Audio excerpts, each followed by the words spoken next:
Kaleshwaram commission విచారణ కీలక దశకు చేరింది. ఇవాళ కాళేశ్వరం కమిషన్ ఎదుట మాజీ సీఎం బీఆర్ఎస్ అధినేత కేసీఆర్ విచారణకు హాజరు కానున్నారు.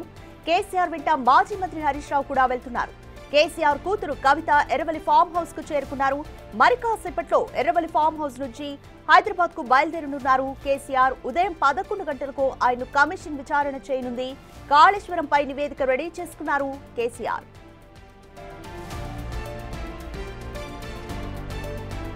ఇక ఇప్పటికే మాజీ మంత్రి హరీష్ రావు కమిషన్ విచారణ తర్వాత నేరుగా ఎర్రవల్లి ఫామ్ హౌస్ కు వెళ్లి కేసీఆర్ ను కలిశారు.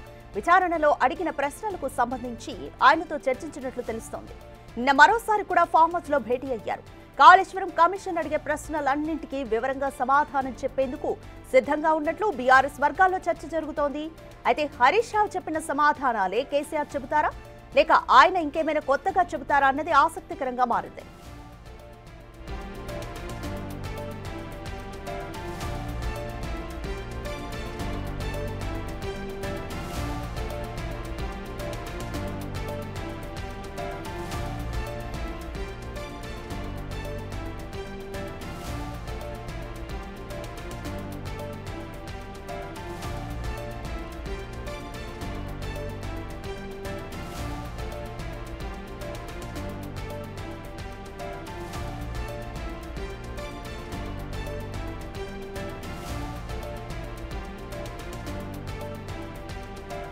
రైట్, మోర్ డీటెయిల్స్ మా ప్రతినిధి దుర్గారెడ్డి అందిస్తారు. దుర్గారెడ్డి, కాళేశ్వరం కమిషన్ విచారణ ఈ రోజు చాలా కీలకంగా మారనుంది. ఎందుకంటే కేసీఆర్ హాజరు కాబోతున్నారు. కేసీఆర్ తో పాటు ఎవరెవరు ఈ విచారణకు హాజరు కాబోతున్నారు, అలాగే కమిషన్ ఎటువంటి ప్రశ్నలు కేసీఆర్ కు సంధించబోతుంది అనుకోవచ్చు?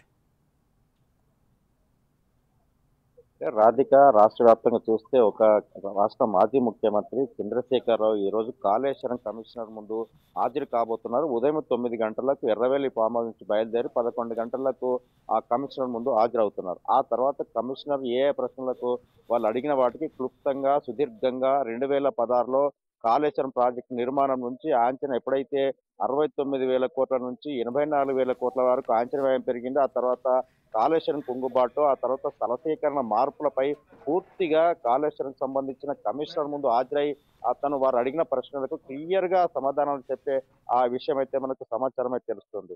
ఇప్పటివరకు అయితే బీఆర్ఎస్ సంబంధించిన ప్రముఖులంతా కూడా ఫామ్ హౌస్ చేరుకోవడం జరిగింది. కవిత కూడా ముందే 10 నిమిషాల ముందే కూడా ఫామ్ హౌస్ కేసీఆర్ తో భేటీ అవుతున్నారు. ఆ తర్వాత రాష్ట్ర మాజీ మంత్రి ఆనాటి ఇరిగేషన్ శాఖ హరీష్ రావు కూడా ఇక 2 రోజుల నుంచి కూడా ఫామ్ హౌస్ లోనే ఉన్నారు. ఈటల రాజేందర్ ఆర్థిక శాఖ మంత్రి ఆ రోజు, ఆ తర్వాత ఇరిగేషన్ శాఖ మంత్రి వీళ్ళు ముందుగానే అంటే 5 తారీఖు నాడు జూన్ 5 నాడు రాష్ట్ర ముఖ్యమంత్రి అక్కడ ప్రజెంటేషన్ హాజరయ్యే అవకాశం ఉండే విచారణ సరే అనివార్య కారణం వల్ల హాజరు కాలేకపోతుందని చెప్పి కొంత వాయిదా కోరడం జరిగింది. జూన్ అంటే ఈ రోజు 11 గంటలకు 11 తారీఖు నాడు ఖచ్చితంగా విచారణకు హాజరవుతానని చెప్పడం జరిగింది. దీంతో పాటు అక్కడికి వెళ్ళిన తర్వాత కమిషనర్ ఎలాంటి ప్రశ్నలు అడుగుతున్నారు, వాటికి ఎలాంటి ఆన్సర్ ఇవ్వాలని చెప్పి నివేదిక తయారు చేసుకొని అక్కడికి వెళ్ళిన తర్వాత సమాధానాలు చెప్పే అవకాశం అయితే మనకు కనిపిస్తుంది. దాంతో పాటు పూర్తిగా అంటే కాళేశ్వరం ఒక తెలంగాణ రాష్ట్రానికి జలధారగా మారబోతుందని చెప్పి ఆనాడు కూడా ఎప్పుడైతే రాష్ట్రం వచ్చిందో 2014లో కాళేశ్వరం ప్రాజెక్టును ఒక అంటే 141 టీఎంసీల ప్రాజెక్టును కూడా పూర్తిగా 4 సంవత్సరాల్లో క్లియర్ చేసి జాతికి అంకితం చేసిండో ఆ రోజు జాతీయ హోదా కల్పించలేదని చెప్పి బీజేపీ ప్రభుత్వం కూడా కొంత వాళ్ళ ఆందోళన చేసిన పరిస్థితి కనిపిస్తుంది. దాంతో పాటు 2 చోట్ల అంటే కాళేశ్వరం కొన్ని చోట్ల కుంగుబాటు జరిగింది. దాని తర్వాత రాష్ట్రం మారిన తర్వాత కాంగ్రెస్ ప్రభుత్వం అధికారం వచ్చినాక 2024 మేల అంటే కమిషన్ వేసింది. ఒక సంవత్సరం పాటు ఆ కాళేశ్వరం పనిచేసిన నిపుణులు ఎవరైతే ఉన్నారో ఇంజనీర్లు, కాంట్రాక్టర్లు వాళ్ళందరికీ కూడా వివిధ కోణాల్లో విచారణ చేపట్టింది. జూన్ 5 నాడు రాష్ట్ర మాజీ ముఖ్యమంత్రి రావాలని చెప్పి నోటీసులు జారీ చేసింది. నోటీసులు అందుకున్న తర్వాత ఈ రోజు మాత్రము మాజీ ముఖ్యమంత్రి చంద్రశేఖరరావు వెంట మాజీ మంత్రి హరీష్ రావు, కవిత, అదేవిధంగా కేటీఆర్, బీఆర్ఎస్ సంబంధించిన ప్రముఖులంతా కూడా వెళ్లే అవకాశం అయితే మనకు కనిపిస్తుంది. రాధిక, రైట్, దుర్గారెడ్డి, ప్రధానంగా చూసుకుంటే రీడిజైనింగ్ వల్లనే కాబట్టి ఈ ఇష్యూ అంతా జరిగింది. రీడిజైనింగ్ మీద ఎవరి నిర్ణయం ఇది అనే ఒక ప్రశ్న అయితే కేసీఆర్ ముందు ఉండబోతుంది. అలాగే ఇప్పుడు మన ఫామ్ హౌస్ దగ్గర కూడా చూస్తున్నాం, కవిత కూడా చేరుకుంటున్నారు. సో నెక్స్ట్ పరిణామాలు ఏ విధంగా ఉండబోతున్నాయి, అలాగే రీడిజైన్ కి సంబంధించి కూడా కేసీఆర్ కమిషన్ ముందు ఎటువంటి ఆన్సర్ చెప్పే ఛాన్స్ ఉందనుకోవచ్చు? రాధిక, రీడిజైన్ అంటే స్థల సేకరణ మార్పులు, కాళేశ్వరం కుంగుబాటు, ఆ తర్వాత కమిషన్ ముందు అంటే దాదాపు మాజీ మంత్రి ఇరిగేషన్ హరీష్ రావు హాజరైన తర్వాత ఆ 20 ప్రశ్నలు వేశారు. 45 నిమిషాలు సమాధానం చెప్పాడు. అంటే వాస్తవానికి ఎక్కడెక్కడ కమిషనర్ వాళ్ళు వేసే ప్రశ్నలకు కాళేశ్వరం అంటే తలసేకరణ మొదలుకొని కాళేశ్వరం ప్రాజెక్టు పూర్తయ్యేంత వరకు అంటే ఇట్లాంటి పెద్ద ప్రాజెక్టు నిర్మాణం జరిగినప్పుడు ఒక 15-20 సంవత్సరాలు సమయం పట్టే అవకాశం ఉంటుంది. అక్కడ కొన్ని సమస్యలు ఎదురవుతాయి. ఆ సమస్యలను ఏ విధంగా పరిష్కరించుకుంటూ ముందుకెళ్ళాము. నిజంగానే రీడిజైన్ మార్పుల వల్ల కావచ్చు, అంచనా వ్యయం పెరిగిందని కావచ్చు. అంటే ఒకవేళ నిజంగానే అప్పుడున్న పరిస్థితుల బట్టి కావచ్చు, లేకుంటే మార్పులు చేర్పులు ఉంటాయి. ఒకవేళ కాళేశ్వరం ప్రాజెక్టు కుంగుబాటు తర్వాత కూడా కాంట్రాక్టర్ ఎవరైతే ఉంటారో వాళ్ళకు అంటే దాదాపు లాస్ట్ పేమెంట్ అయినప్పటి నుంచి 7 సంవత్సరాలు వాళ్ళ పరిధిలోనే అగ్రిమెంట్ ఉంటుంది. అంటే ఒకవేళ అక్కడ ఏమైనా సంభవించినా, ఉత్పత్తులు సంభవించినా, లేకుంటే ఇక్కడ ప్రళయాలు జరిగినా, ఇంకేమైనా జరిగినా కానీ ఖచ్చితంగా 7 సంవత్సరాల లోపే వాళ్ళు పూర్తి చేసి ఆ బాధ్యత ఉంటుంది. ఆ దిశగా ముందుకెళ్లాలి తప్ప కాంగ్రెస్ ప్రభుత్వం మా మీద కావాలని బురద జల్లే ప్రయత్నం చేస్తుంది. నిజంగా కమిషన్ వేసింది. కమిషన్ ముందు హాజరై మా వాదనలు వినిపిస్తామని చెప్పి కూడా ఇప్పటికే ఆర్థిక శాఖ మంత్రి ఆనాడు ఈటెల రాజేందర్, ఇరిగేషన్ శాఖ మంత్రి హరీష్ రావు కూడా వీళ్ళంతా హాజరై కమిషన్ ముందు వాళ్ళ నివేదిక సమర్పించి ప్రశ్నలు అడిగిన వాటికి సమాధానం చెప్పారు. ఈ రోజు మాజీ ముఖ్యమంత్రి కె చంద్రశేఖరరావు ఫామ్ హౌస్ నుంచి వెళ్ళిన తర్వాత 11 గంటలకు అక్కడ చెప్పే అవకాశాలు కనిపిస్తున్నాయి.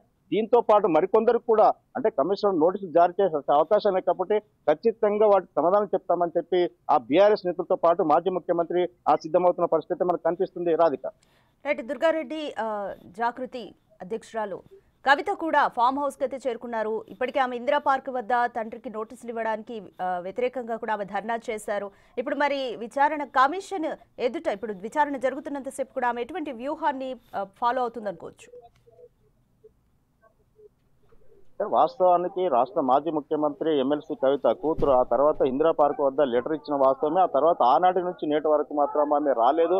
నిజంగా కేసీఆర్ దేవుడు అని సంబోధించింది. ఆ తర్వాత అక్కడ వేరే వాళ్ళు కొన్ని కుట్రలు చేశారు, కొన్ని దయ్యాలు అక్కడ చేరుకున్నాయి కట్న వాటిని బయటకు పంపే ప్రయత్నం కోణంలో మేము ఉత్తరం లెటర్ రాయడం జరిగిందని చెప్పింది.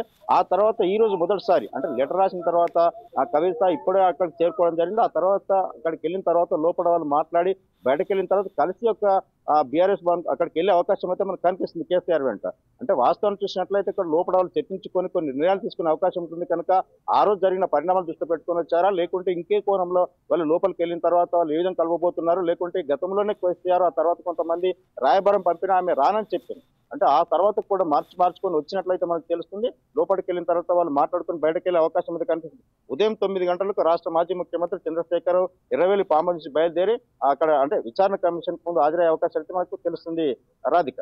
రైట్. Thank you Durga Reddy. ఎట్టకేలకు ఫైనల్ గా ఈరోజు కేసీఆర్ కాళేశ్వరం కమిషన్ ఎదుట విచారణకు హాజరు కాబోతున్నారు. ఇప్పటికే ఎర్రవల్లి ఫామ్ హౌస్ దగ్గర మంత్రి హరీష్ రావు అలాగే కూతురు కవిత, కేటీఆర్ కూడా చేరుకున్నారు. మరి కాసేపట్లో ఎర్రవల్లి ఫామ్ హౌస్ నుంచి హైదరాబాద్ కు బయలుదేరనున్నారు. అయితే మరోవైపు బల ప్రదర్శనకు కూడా కేసీఆర్ సిద్ధమవుతుంది. కేసీఆర్ విచారణ ఎదుర్కొంటున్నంతసేపు కూడా బీఆర్ఎస్ శ్రేణులంతా కూడా బల ప్రదర్శనకు అయితే సిద్ధపడ్డారు.